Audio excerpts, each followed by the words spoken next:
안녕하십니까, 장국합니다.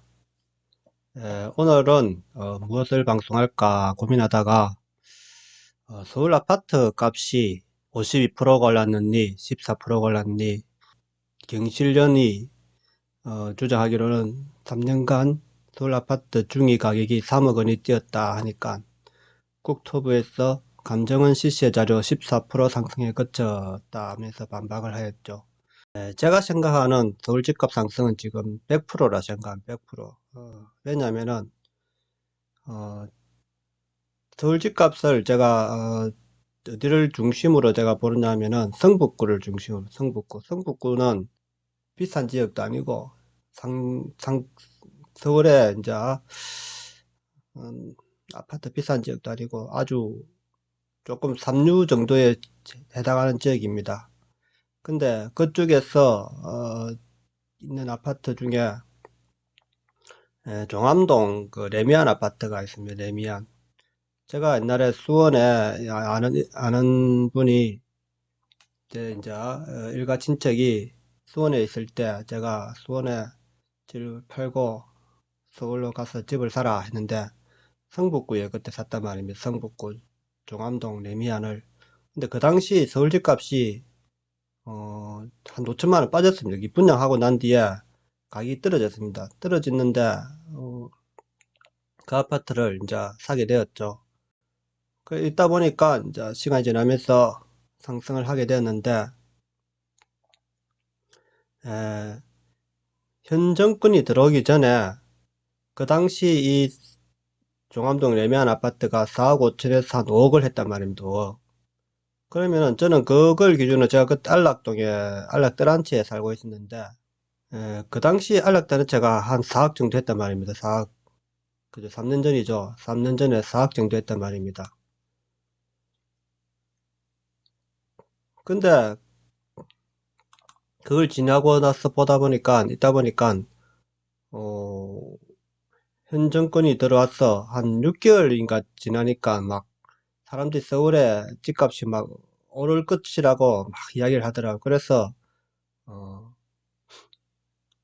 갭 투자로 해가지고 전세를 끼고 그 아파트 근처에 있는 아파트를 하나 더 샀답니다. 하나 샀는데 한 6개월 만에 또 1억이 올라 버렸단 말입니다. 1억이. 그래서 정부에서 다시 이제 무슨 규제책을 내놓는다니 뭐 반드시 집값을 잡고 말겠다느니 막 이래 하니까 겁이 나가지고 팔아버렸단 말입니다. 한 1억, 그러니까 단기간에 전세 끼고 사니까 몇 천만 원으로 한 5천만 원 정도 자기 자금을 넣어가지고 한 6개월 만에 1억이 올랐단 말입니다. 1억이. 그래가지고 불안하니까 혹시 또 이제 정부에서 강력한 대책을 내놓는다니까 팔아버렸단 말이에요. 팔아갖고 한 5천만 원 이제 순수익을 챙겼죠. 근데 지금 그 아파트 가격이 지금 9억을 넘어서 지금 10억 정도까지 지금 이야기가 오고 가고 있다 합니다. 예, 10억 근처까지. 그러니까 지금 그 아파트를 기준으로 보면은 지금 두 배나 올랐다 아닙니까? 그죠? 100% 올란 거 아니에요? 100%. 100%인데 부산은 어떻게 됐냐? 자, 3년 전에 비해서 우리가 아파트 가격을 보십시오. 오히려 마이너스 11.64%란 말이에요. 64%. 제가 안락동을, 부산 동부산의 한 중심 가격이라고 생각합니다. 안락동을 저는. 동부산 위주에 제가 살았기 때문에 동부산 가격을 주로 이제 아는데, 에, 과거에 우리가 집값이 오를 때 어떻게 오르냐면은, 한동안 이제 한때 집값이 상승할 때가 있었죠. 잠시. 해운대가 오르고 나니까, 해운대 여기 우동이 제일 먼저 오릅니다. 우동이 오르고, 그 다음 신시 가지고 오르고, 그 다음에 대연동이 오르고, 이렇게 오르고 나서 다음에 이제 안락동으로 넘어옵니다. 그 기준이. 안락동, 재성동, 반여동 요쪽이 오르면서 다시 이제 서부산 쪽으로 넘어가죠. 물론 이제 동네도 이제 같이 오르겠죠. 해운대가 오르고 나면은 그 다음 동네가 오르고 나면은 안락동이 이제 중간에서 여기 오르는 거죠. 안락동, 양민동 요쪽이. 여기 오르고 나면은 이제 서부산 쪽으로 이제 쭉 넘어가더라고요. 서부산. 물론 찐구하고 안락동하고 조금 비싼 위치에 있을 겁니다. 중위 가격을 저는 동부산 중위 가격을 항상 안락동을 기준으로 삼기 때문에 부산의 중위 가격을 이제 서부산까지 치면은 사실은 이제 안락동도 이 상위 그룹에 속하는 지역이죠. 그죠? 어느 정도 상위 레벨에. 그런데 그때 이제 서울 성북동 그 하위 레벨에 있는 성북동이 가격하고 거의 비슷했단 말입니다. 그렇게 많이 차이 나지 않은데 지금 현재 보십시오. 그 성북동의 집은 지금 2배가 뛰었습니다. 2배. 100% 뛰었는데 부산의 이 집값은 마이너스 10%가 됐단 말입니다. 그래서 저는 제가 볼 때 부산 집값하고 지금 차이가 노무현 정부 때 우리가 한 3배 정도 차이 났단 말입니다. 부산 집값하고 서울 집값 차이가 3배 정도 차이 나다가 부산이 한 절반까지 따라왔단 말입니다. 부산이 서울하고 갭 차이가 노무현 정권 지나고 이명박 정권이 들어오면서 절반 정도로 이제 올라갔죠. 근데 지금은 얼마 정도 차이 나느냐, 서울하고. 제가 볼 때는 이제 한 3배 이상, 3배 이상, 3배 넘었, 부산 집값이 한 3배를 넘어선 것 같아요. 서울 집값이 한 4배까지 가지 않겠나 하는 겁니다. 그러면은 지금 현재 부산 집값이 과연 서울 집값이 절반을 따라가겠느냐? 저는 이제는 못 따라갈 거라 생각합니다. 부산 집값이 서울의 한 3분의 1 정도는 따라가지 않을까 하는 생각, 3분의 1 정도. 그러면은 지금 부산 집값이 나중에 이제 이게 지금 현 정권에서는 저는 못 따라간다 생각합니다. 이게 현 정권에서 규제책으로는 못 따라가고 규제책을 풀면은 부산 집값이 서울 집값을 추격할 건데 한 3분의 1 수준에까지 올라가지 않겠는가. 그만큼 서울과 부산의 갭 차이가 벌어졌다는 거죠. 이 지금 5년 동안 3년 동안 우리가 엄청 벌어졌다고 봐야 됩니다. 지금 서울하고 지금 그래 봅니다. 그리고 지금 부산 집값이 전국 집값이 조금 거품이 지금 많이 끼었다고 생각합니다. 저는 왜 그러냐 하면은 지금 경제가 안 좋은데 우리나라가 경제 상황을 안 보고 지금 유동성 자금만 풀렸기 때문에 금리가 낮아지고 유동성 자금만 풀렸기 때문에 상당히 지금 놀고 있는 돈이 많죠. 그래서 이게 주식으로도 가고 부동산으로도 오고. 근데 사실 그 자금이 많아졌는데도 사실 우리한테는 지금 안 보이지 않습니까? 그죠? 일반인들한테는 그 자금이 안 보이는 거죠. 현금 부자들에게만 돈이 들어간 거지 일반 우리 한 대다수 국민한테는 그렇게 돈이 현금이 들어오지는 않았다고 봅니다. 지금 경제 상황을 지금 한번 보겠습니다. 간단하게 한번 보겠습니다. 자, 경제 상황이 너무 안 좋습니다. 지금 하반기로 가면은 엄청나게 지금 경제 상황이 안 좋아져 가지고 저는 부동산도 버티기 어렵다고 보는 지금 보고 있습니다. 자, 경제 상황이 몇 개만 보겠습니다. 빚내 버텼는데 연체 폭탄 째깍째깍 식당 술집 쓰러진다는 기사가 하나 있습니다. 대출도 지원금도 끝 요식업 막다른 골목에 왔다는 거죠. 대출액 20이죠. 5개월째 19%가 증가해요. 대출액이 22% 증가했는데 대출을 이게 지금 부동산 투자도 같겠지만은 생기기 어려워서 대출한 사람, 추가 대출 낸 사람도 많단 말입니다. 그래서 우리 저 자영업 하시는 분이나 이렇게 지금 사업하시는 분들이 지금 부도 위기에 내몰려 있단 말입니다. 우리은행 대출 1억 이하로 제한을 한답니다. 또 이 와중에 또 대출이 제한된다는 거죠. 재난지원금 효과도 시들해졌다는 겁니다. 예, 급등한 5대 은행 요식업 대출이 요식업이 그죠. 지금 대출 18초에서 20이죠. 19%가 증가했다는 겁니다. 예, 그만큼 경제 상황이 안 좋다는 거죠. 1월에서 5월 중기 소호 대출 7% 늘 때 요식업은 60%나 급등했다는 겁니다. 매출 부진에 이자도 버거운데 은행 돈줄 막혀 폐업위기에 몰렸다는 겁니다. 나홀로 훌쩍 뛴 요식업 대출이 제일 어렵겠죠. 그죠? 아무래도 손님 밤길 줄여던 요식업. 이게 지금 정책도 문제가 있었고, 요번에 우리나라가 어떤 서민을 위한다는 정책이 전부 다 서민을 지금 힘들게 만드는 정책으로 지금 일관해 겁니다. 우리가 경제라는 거를 막연하게 우리가 숫자만 이렇게 뭐 근무 시간을 줄여주고 그 다음에 뭐 최저임금 올려주고 하면은 경제가 더 가난한 사람한테 서민들한테 더 도움이 되지 않겠나 하고 생각하면은 오산이라는 거죠. 이게 경제라는 건 아주 엄청난 톱니바퀴들이 무수한 톱니바퀴들이 맞물려 갖고 돌아가는데 이 한 곳에서 잘못된 정책이 나와버리면은 이게 다 이게 틀어진다는 거죠. 결혼도 코로나19 직격탄, 혼인 건수 역대 4월 중 최저라는 겁니다. 혼인 건수가 왜 수입이 안 느는데 지금 경제가 안 돌아가는데 어떻게 결혼을 하겠습니까? 불안하다 이거죠. 4월 혼인 건수 15,670건으로 4월 기록 중 최저. 1년 전보다 21.8%나 감소했다는 거예요. 1년 전보다 21.8%. 대구, 경북, 아무래도 코로나 때문에도 있겠죠, 그죠? 고용 없는 성장에 빠진 한국이란 말입니다. 고용이 없는 성장에 지금 빠졌단 말입니다. 시대가 그런 시대에 지금 왔습니다. 제조업이 그저 다 무너지게 지금 만들어졌잖아요. 우리가 너무 빨리 지금 최저임금 올리는 바람에 제조업 생산업이 지금 엄청나게 지금 자동화 단계로 접어들면서 일자리가 지금 엄청나게 줄고 있죠. 생산이 10억 늘면 일자리 10개 창출도 벅차다. 아예 뭐 한 개 정도 될까 말까 할 거죠. 10억 늘어도 한 개 창출될까 말까 할 겁니다, 요즘은.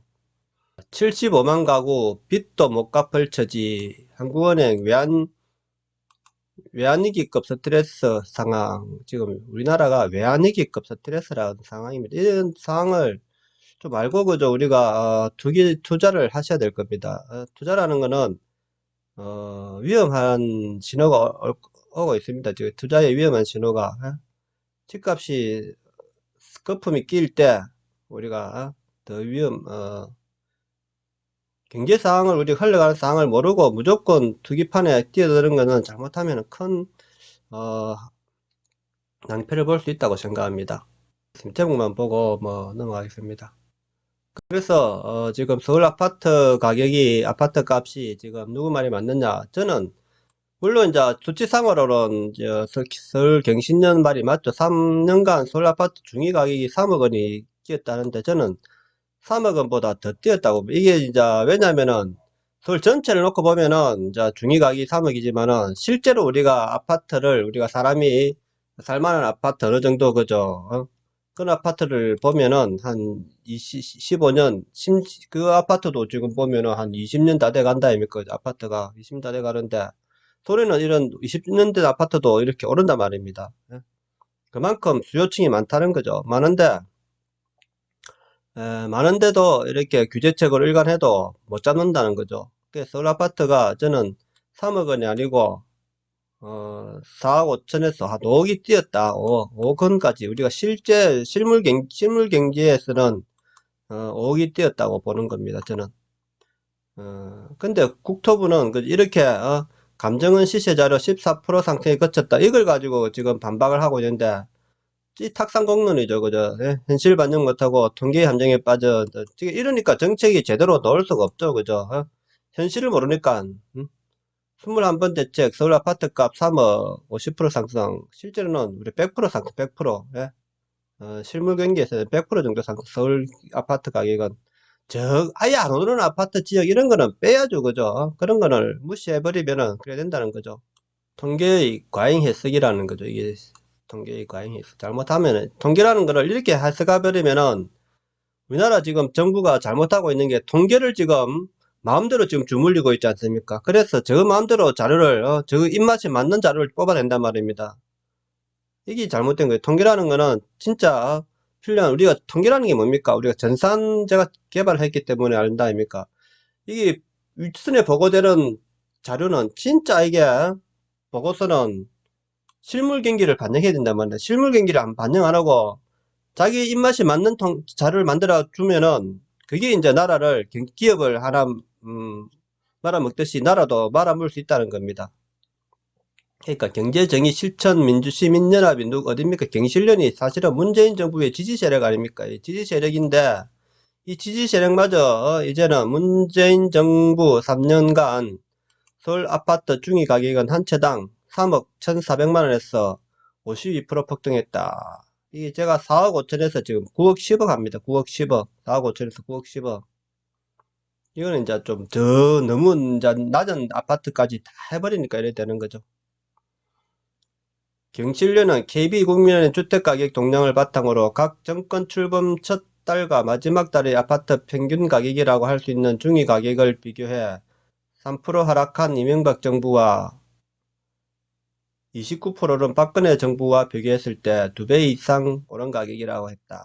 근데 이제 이명박 정부 박근혜 때는 서울이 오를 때 지방도 같이 오르고 서울이 내릴 때 같이 내린단 말입니다. 이게 시장 질서란 말이에요. 시장 경제란 말입니다. 근데 꼭 노무현 정권과 문재인 정권이 들어오면은 이게 거꾸로 간단 말이에요. 거꾸로. 예? 서울만 오르고 서울 수도권만 오르고 그때는 노무현 정권이 서울만 올랐죠. 서울만 막 올랐고 수도권도 그렇게 많이 안 올랐죠. 근데 지금은 너무 규제책이 방대하게 쓰다 보니까 이게 수도권까지 다 올라뺀 거죠.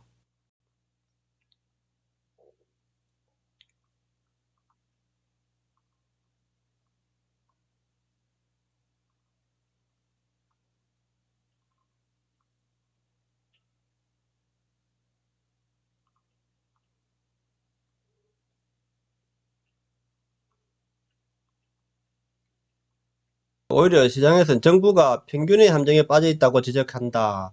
통계 범위를 거래가 되지 않은 가격 변동이 없는 아파트와 집값이 비교적 저렴한 지역의 아파트까지 모두 평균을 내다보니 집값 상승폭이 줄어든 것이다. 이렇게 되면 안 되죠. 그죠? 우리가. 이렇게 되면 어려울 뻔.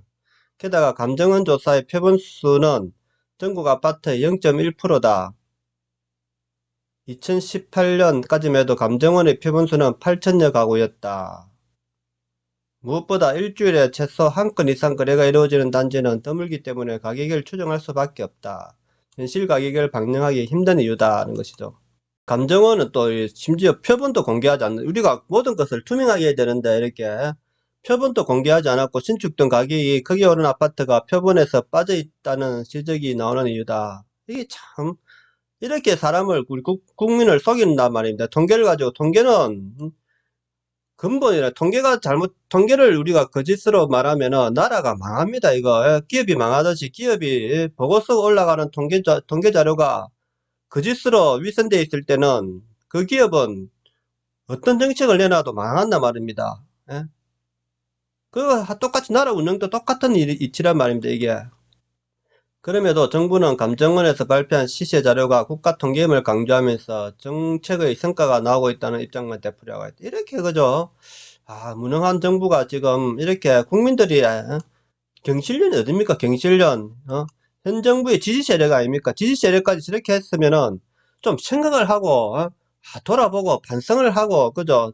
정책을 바꿔야 되는데 안 그러지 않습니까? 이 정부는 끝까지 자기들이 주장이 옳다. 잘못하면은 잘못했다면은 뭐 안 되는가요? 전문가들은 정치 효과를 부각시키기 위해 정부 입맛대로 맞는 데이터를 고른다죠. 이 모든 지금 통계를 우리나라 통계 지금 청이 지금 통계 자료를 지금 만들고 있는 이 전문가들이 지금 어떤 정권의 눈치를 보고 있는 거죠.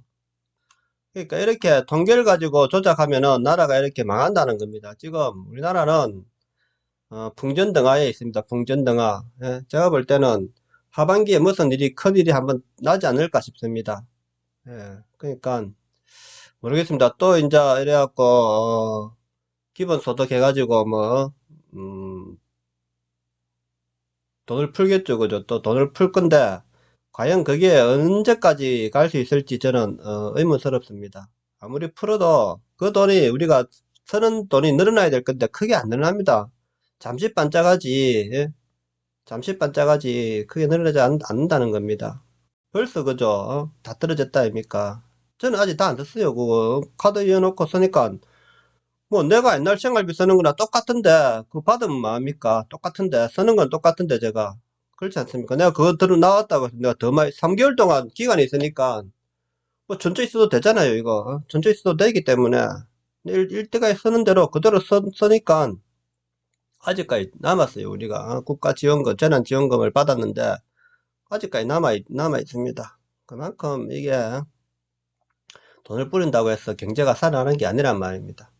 우리가 부동산 우리가 상승 뭐 투자도 좋지만은 경제 상황을 고려해 가면서 지금은 움직여야 됩니다. 제가 항상 주장하는 게 지금 경제 상황이란 말입니다.